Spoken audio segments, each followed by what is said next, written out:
తాకట్లో ఉన్న మీ బంగారాన్ని విడిపించి ఆ రోజు ఆన్లైన్ రేటుకి కొంటాం. Sharma gold company. ఎలా అనిపిస్తుంది సార్ ఇప్పుడు చిత్ర పరిశ్రమ పోకడలు? ఎప్పుడు మీరు ఏ ఇష్యూ వచ్చినా మీరు ఇదివరకు గట్టిగా మాట్లాడేవారు, ఇప్పుడు కొంచెం తగ్గించారా, బిజీ అయిపోయారా అనే ఒక ఆలోచన కలుగుతుంది. ఒకటి బిజీ అయిపోయాను, రెండోది అనవసరం ఎవరు వింటారు, ఎవరి కోసం మాట్లాడుతున్నాం అనేది ఒక్కోసారి డౌట్ వస్తూ ఉంటుంది. సో దాంతో కొన్ని మానేశాను, కొన్ని చెప్తాను. అప్పటికేదో వారానికి ఒకటో పెడతానే ఉంటాను ఏదో ఒకటి. సార్ ఈ మధ్య వచ్చిన పెద్ద హై బడ్జెట్ సినిమాలు, మీరు ఒక కథాంశాన్నే ఒక హీరోగా చేసి సినిమాలు చాలా తీశారు. ఇప్పుడు ఎన్ని కోట్లు అనేది ఒక పెద్ద టాపిక్. ఫస్ట్ అసలు దాని క్వాలిఫికేషన్ చెప్పడానికి 300 కోట్లు 200 కోట్లు అవలీలగా మాట్లాడేస్తున్నారు అందరూ. ఈ పోకడ, దాని ఫలితం రావడం వీటి గురించి మీ అభిప్రాయం ఏంటి సార్? అంటే ఏలమేరికి ఇప్పుడు ఆ బాహుబలి తీసి రాజమౌళి గారు ఎంత గౌరవం పెంచాడో తెలుగు సినిమాకి కానీ లేకపోతే ఇండియన్ సినిమాకి కానీ, ఆయన ఆఫ్టర్ బాహుబలి గౌరవం పెరిగిపోయింది. అసలు ఎంతైనా కలెక్ట్ చేస్తే సినిమాలు we can compete with Hollywood అనే లెవెల్కి తీసుకెళ్ళాడు ఆయన. పులిని చూసి నక్కవాత పెట్టుకుందని ప్రతివాడు ఆయనలాగా తీద్దామనో లేకపోతే పాన్ ఇండియా అనో, ఎప్పుడో సంవత్సరానికి ఒక పాన్ ఇండియా 2 పాన్ ఇండియాలు తీసుకుంటే తప్పులేదు. ప్రతి సినిమాని పాన్ ఇండియా అనుకుంటాం అనేది కరెక్ట్ అయిన విషయం కాదు. సో దాంతో ఏమవుతుంది, ఈ పెద్ద సినిమాలు అంటున్నారు. పెద్ద సినిమాలు అని చెప్పబడే సినిమాలు అన్నీ ఆర్టిస్ట్ రెమ్యునరేషన్లు లెక్కేసుకుంటే పెద్ద సినిమాలు తప్ప సినిమాలు పెద్ద సినిమాలు కాదు. వాళ్ళు అర్థం చేసుకోవాల్సింది ఏంటంటే, రాజమౌళి గారికి మిగిలిన వాళ్ళకి తేడా ఏంటంటే, రాజమౌళి గారు 1000 కోట్లు పెడతాడా, 10,000 కోట్లు పెడతాడా, 2,000 కోట్లు పెడతాడా, 100 కోట్లు పెడతాడు, ఏం పెట్టినా కానీ సినిమా మీద పెడతాడు. అంటే హార్డ్లీ 10 to 20% రెమ్యునరేషన్స్ ఉంటాయి దాంట్లో, మిగతాదంతా సినిమాల మీద ఉంటుంది. ఇక్కడ ఏంటంటే 80% రెమ్యునరేషన్స్, 20% సినిమా మీద పెడుతున్నారు. ఇది పెట్టి మేము ఆయనతో కంపీట్ చేస్తూ ఉంటున్నారు. ఆయన చేసే పద్ధతి వేరు, ఆయన సినిమా ఆలోచన వేరు, ఆయన మార్కెటింగ్ వేరు, ఆయన కన్సీవ్ చేసే కథా విధానం వేరు. అవును. సో ఆయనతో పోటీ పెట్టుకోవడం మనకు అనవసరం. ఇప్పుడు ఫర్ ఎగ్జాంపుల్ అనిల్ రావిపూడి గారిని తీసుకున్నాం ఈ మధ్యకాలంలో. అంతకుముందు పూరి జగన్నాథ్ గారు, వీళ్ళు గబగబా సినిమాలు తీస్తున్నారు. ఆయన సక్సెస్ఫుల్ సినిమాలు తీశారు కదా. పాన్ ఇండియా అంటున్నారు. పాన్ ఇండియా అని చెప్పబడి తీస్తున్న సినిమాలతో కంపేర్ చేస్తే వీళ్ళ సినిమాలు అప్పుడు ఉన్న హయ్యెస్ట్ గ్రాసర్స్తో పాటు సమానంగా చేసినాయి. మొన్న పోయిన సంవత్సరం చేసిన ఆ సినిమా సంక్రాంతికి వస్తున్నాం 60 కోట్లకు తీశారు, 300 కోట్లు చేసేది అది కూడా. ఇప్పుడు చిరంజీవి గారితో ఏదో సినిమా చేశాడు, మణిశంకర్ వరప్రసాద్, అది మళ్ళీ ఎట్టాగే చేస్తాను. సో మనం పాన్ ఇండియాని పరిగెత్తడం కాకుండా మన సినిమా మనం తీసుకుంటే, ఈవెన్ ఇది ట్రెండ్ అన్ని చోట్ల ఉంది. ఇప్పుడు దురంధర్ ఉంది, అక్కడ దురంధర్ సిఆర్ఓనో ఇంకోటి ఏదో వచ్చింది, అంతకుముందు ఏదో వచ్చినాయి. అన్నీ హిందీలో కూడా మీకు వాళ్ళ కోసం తీసిన సినిమాలు అన్నీ మన కోసం డబ్బింగులతో కలిపి అనేది రావట్లేదు. అందరినీ సంతోషపెట్టడంలో పాయింట్ మిస్ అయిపోతుంది అంటారు. అంటే మన నేటివ్ ఇప్పుడు కాంతారా ఉంది, మొత్తం అసలు మనకు సంబంధం లేదు. అద్భుతమైన సినిమా కాబట్టి భారతదేశంలో అన్ని లాంగ్వేజ్లోనూ చూశారు. ఇన్ఫాక్ట్ చాలా నేటివ్ అండ్ చాలా లోకల్. అది లోకల్ అసలు కన్నడానికే లోకల్. అది కన్నడంలో కూడా ఒక సెక్షన్, ఒక విలేజ్కి సంబంధించిన కథ. అది తెలియని అది దాన్ని తీసుకొచ్చి చూపిస్తే మనకు కొత్తగా అనిపించింది. సో అట్లా మన కల్చర్ని చూపిస్తే పెద్దది చేసుకోవడానికి ప్రయత్నం చేయాలి తప్ప, ఈ డబ్బులు ఎక్కువ ఇచ్చేసి నేను హీరోకి ఎక్కువ ఇచ్చేసాను, హీరోయిన్కి ఎక్కువ ఇచ్చేసాను, డైరెక్టర్కి ఎక్కువ ఇచ్చేసాను కాబట్టి నా సినిమా పెద్దది అంటే మూర్ఖత్వం అన్నమాట. ఎందుకంటే ఫూలిష్నెస్ ఏమి ఉండదు.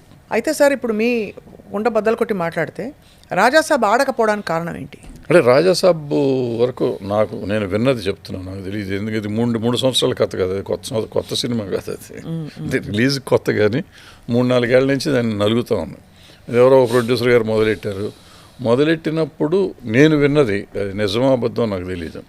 విన్నది ఏంటంటే, ప్రభాస్ గారు ఈ పెద్ద సినిమాలు, పాన్ ఇండియా సినిమాలు అనే గొడవలో నుంచి ఒక చిన్న క్యూట్, రాధేశ్యామ్ కూడా అదే టైప్లో క్యూట్ లవ్ స్టోరీ చేద్దామని మొదలెట్టి దాన్ని అట్ట పెద్ద చేస్తే దెబ్బతిన్నారు. అక్కడ దెబ్బతిన్నాం కదా, ఇక్కడన్నా చేసి మారుతి అని ఒక మోస్తరు డైరెక్టర్ గారిని తీసుకుని, సక్సెస్ఫుల్ అయినా చిన్న పెద్ద సినిమాలు చేసే డైరెక్టర్ గారు, ఆయన తీసుకుంటే ఆయన క్యూట్ సినిమాలు తీశాడు. సో అలాంటి క్యూట్ సినిమా చేసుకుని ఒక చిన్న సినిమా చేసి మామూలు రేంజ్లో చేసి మన తెలుగులో కూడా చేద్దాం అనే ఉద్దేశంలో మొదలెట్టారని నేను విన్నా. అది నిజమైతే మాత్రం అద్భుతమైన ఆలోచన ప్రభాస్ గారిది. మరి ఎందుకు చేయలేదో నాకు తెలియదు. దాన్ని మెల్లిమెల్లిగా పెంచుకుంటూ పోయి తీసి దాన్ని ఏదో పాన్ ఇండియా అనుకుని ఇది చేసి 2 సంవత్సరాల్లో సినిమా తీసేదాన్ని తీసి రీషూట్ చేసి ఇది చేసి అనుకున్న కథ లేకుండా చేసి ఉంటారు. నేను చూడలే సినిమా, నాకు తెలీదు. సో ఏ పర్పస్తో అయితే ఆ సినిమా మొదలెట్టారో ఆ పర్పస్తో తీసుంటే అది చాలా కాస్ట్ కూడా తక్కువ అయ్యేది, తొందరగా అయ్యేది సినిమా. ఆ పర్పస్ నుంచి ఎప్పుడైతే డీవియేట్ అయ్యారో దానికి పాన్ ఇండియా మార్కులు ఏదో కలపాలనుకుంటూ కలిపి ఉంటారు. ఆ కలిపిన దాంతో కాస్ట్ పెరిగింది, టైం పెరిగింది, వర్కౌట్ అవ్వదు. ఇప్పుడు మీరు ఏమైనా కానీ ఒక 100 కోట్లు చేసింది ఆ సినిమా. 100 కోట్లు అన్నీ కలిపితే 200 కోట్లు వస్తాయి దానికి ఇప్పుడు కూడా. అంటే ఏమన్నా చెప్తే గతం చెప్తారు, పిచ్చి మాటలు మాట్లాడతారు అంటారు నన్ను. నా పాయింట్ ఏంటంటే రిషికేష్ ముఖర్జీ గారు, విశ్వనాథ్ గారు, ఇక్కడ విశ్వనాథ్ గారు, అక్కడ రిషికేష్ ముఖర్జీ గారు, అక్కడ బాలచంద్ర గారు, వీళ్ళు ముగ్గురు సినిమాలు తీసేవారు. వీళ్ళు ముగ్గురు టాప్ హీరోస్తో కూడా తీశారు. ఆయన అమితాబ్ బచ్చన్తో తీసేవాడు. అమితాబ్ బచ్చన్ నెంబర్ 1 అప్పుడు అమితాబ్ బచ్చన్ ధర్మేందర్ 1 అంటే ధర్మేందర్తో తీశారు. అట్లాగే విశ్వనాథ్ గారు ఇక్కడ కమల్ హాసన్ ఎవరుంటే వాళ్ళని పెట్టి తీశారు. ఆయన అయితే అసలు ప్రపంచంలో ఉన్న అందరు ఆర్టిస్టులను చేసి బాలచంద్ర గారు తీశారు. తీసి వాళ్ళ బడ్జెట్లో వాళ్ళు తీసేవారు సినిమాలు, తీసి సక్సెస్ఫుల్ సినిమాలు తీశారు. సో వాళ్ళు డైరెక్టర్గా సక్సెస్ఫుల్గా ఉన్నారు. మంచి సినిమాలు వీళ్ళకి, ఈ హీరోలకి ఇప్పటికీ చెప్పాలంటే ఆ ముగ్గురు డైరెక్టర్ల పేర్ల మీదే సినిమాలు ఉంటాయి వీళ్ళకి. సో డబ్బులు వచ్చిన సినిమాలు అయ్యాయి, మంచి సినిమాలు అయ్యాయి, హీరోలకి మెమరబుల్ ఫిలిమ్స్ కూడా అయ్యాయి. సో ఇవాళ మన మెమరబుల్ ఫిలిం అనేది ఎవడ అసలు ఆలోచించలేదు. ఏ హీరోకి మెమరబుల్ ఫిలిం ఉంది? ఇవాళ ఆడేసి 1000 కోట్లు వచ్చిందా, 500 కోట్లు వచ్చిందా అంటారు, కానీ అది మెమరబుల్ ఫిలిమా కాదు అసలు. అంటే నెక్స్ట్ ఇవాళ రేపు పొద్దున అడిగితే ఆ సినిమా ఏంటో ఎవరికి తెలియదు, కథ ఏంటో ఎవరికి తెలియదు. ఇప్పుడు పాత సినిమాలు కథలు అడిగితే ఎవరేం చెప్తారు ఇవాళ కూడా. సార్ కానీ ధురంధర్ లాంటి సినిమాలు అంత పిచ్చ క్రేజ్ రావడానికి కారణాలు ఏంటి? అంటే ఆ నేషనలిజం అనే ఒక దేశభక్తి, ఒక జాతీయతా భావం అది కలగజేస్తున్న సినిమాలే ఆడుతున్నాయి అనుకోవాలా? లేదు పురాణాలు, ఈ మన రివైవలిజం ఎప్పుడైతే మన పురాణాల్లోని కొన్ని రహస్యాలు, ఋషులు చెప్పిన విషయాలు అని చెప్పబడే వాటి ఇతివృత్తంగా ఉండే సినిమాలు ఆడుతున్నాయని చెప్పచ్చా? ఇప్పుడున్న వైబ్ అదేనా అని అడుగుతున్నాం.